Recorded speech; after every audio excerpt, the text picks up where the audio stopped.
इस वीडियो में हम बात करेंगे हमारा 7th main topic where are the ATP and NADPH used. उसके आगे जो दो सब टॉपिक्स हैं उनके बारे में। तो फर्स्ट सब टॉपिक है the primary acceptor of carbon dioxide, जिसमें हमने the studies very unexpectedly showed that कि एक्सेप्टर मॉलिक्यूल कौन सा है, कौन सा था, वाज 5 कार्बन केटोस शुगर, जिसको हम राइबोलोज बाइफॉस्फेट RUBP भी बोलते हैं। और इसके साथ कि don't worry the scientist also took a long time and conducted many experiments to reach the conclusion. और हम विश्वास करते हैं कि फर्स्ट प्रोडक्ट जो है वो क्या था, C3 एसिड था। और प्राइमरी एक्सेप्टर जो है वो होगा क्या, 2 कार्बन कंपाउंड्स होगा। This spent many years trying to identify कि 2 carbon compounds before they discover the 5 carbon RUBP, मतलब कि राइबोलोज बाइफॉस्फेट। उसके बाद नेक्स्ट सब टॉपिक की बात करते हैं जो है कैल्विन साइकिल। तो कैल्विन और उसके को-वर्कर्स ने वर्क किया होल पाथवे पे और देखा कि पाथवे जो है ऑपरेट होता है एक साइक्लिक मैनर में, और राइबोलोज बाइफॉस्फेट जो है वो जनरेट होता था। और let us now see how the kelvin pathway operates and कहाँ पे जो है शुगर बनती है।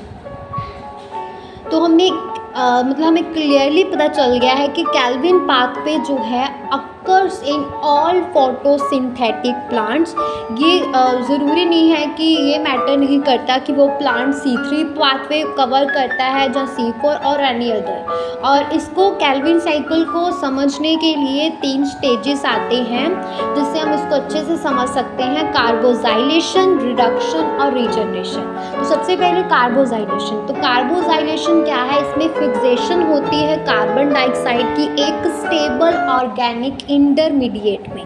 और कार्बोजाइलेशन जो है बहुत ज़्यादा क्रूशियल स्टेप है कैल्विन साइकिल में, जहाँ पे कार्बन डाइऑक्साइड यूटिलाइज की जाती है कार्बोजाइलेशन ऑफ राइबोलोज बाइफॉस्फेट के लिए। और ये रिएक्शन जो है कैटालाइज्ड होती है by the enzyme ribulose bisphosphate carboxylase, जिसके रिजल्ट से क्या होता है, फॉर्मेशन होती है 2 मॉलिक्यूल्स की। 2 मॉलिक्यूल्स किसके, 3 फॉस्फोग्लिसरिक एसिड्स के 2 मॉलिक्यूल्स की फॉर्मेशन होती है।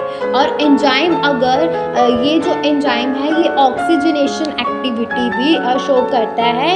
It would be more correct to call it ribulose bisphosphate carboxylase oxygenase, जिसको हम रुबिस्को बोलते हैं। देन नेक्स्ट स्टेप आता है रिडक्शन। तो रिडक्शन क्या है, रिडक्शन सीरीज है, रिडक्शन सीरीज ऑफ रिएक्शन है जो फॉर्मेशन करती है ग्लूकोज की। इसमें the steps involve utilization, step जो शामिल होते हैं 2 मॉलिक्यूल्स ATP के 2 मॉलिक्यूल्स की फॉस्फोराइलेशन के लिए और 2 NADPH की reduction per carbon dioxide molecule fix के लिए, वो सभी क्या है, रिडक्शन में आते हैं। एक बार फिर से ये रिपीट कर देती हूँ कि सीरीज ऑफ रिएक्शन जो है वो क्या करती है, सीरीज ऑफ रिएक्शन जो ग्लूकोज बनाती हैं उसमें रिडक्शन बोलते हैं।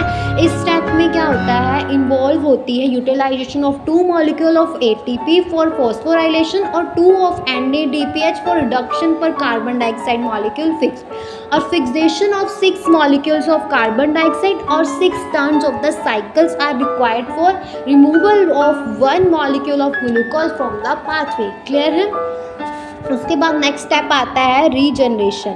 तो रीजनरेशन में क्या आती है, रीजनरेशन जो है of carbon dioxide acceptor molecule, मतलब RUBP राइबोलोज बाइफॉस्फेट एक क्रूशियल है। इस क्रूशियल अगर साइकिल जो है लगातार कंटिन्यू होता रहता है, इंटरप्टेड है, तो रीजनरेशन स्टेप जो है रिक्वायर करती है, उसे ज़रूरत होती है एक ATP की फॉस्फोराइलेशन के लिए क्या बनाने की, टू फॉर्म RUBP मतलब राइबोलोज बाइफॉस्फेट बनाने की। ओके, तो यहाँ पे ये क्या है, थर्ड जो इसका सब टॉपिक था उसके बारे में हमने डिस्कशन कर लिया। उसके बाद थोड़ा सा और बात कर लेते हैं कि एवरी कार्बन डाइऑक्साइड मॉलिक्यूल, हर एक कार्बन डाइऑक्साइड मॉलिक्यूल जो एंटर करता है कैल्विन साइकिल में, 3 मॉलिक्यूल्स ऑफ ATP और 2 मॉलिक्यूल्स जो है NADPH की जो उसकी ज़रूरत होती है। It is probably to make that की difference in number of ATP and NADPH use in dark reaction that the Calvin cycle that the cyclic phosphorylation take place.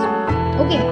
और to make 1 molecule of glucose, एक molecule बनाना है glucose का 6 turns of the cycle ज़रूरी है। Okay. और okay, ये सब समझ आ गया आपको कि 6 कार्बन डाइऑक्साइड, एक ग्लूकोज आउट होगा, 18 एटीपी हो गए तो 18 एडीपी आउट होंगे, 12 NADPH है तो 12 NADP आउट होंगे। ओके, तो यहाँ पे हमारा 7th मेन टॉपिक फिनिश होता है।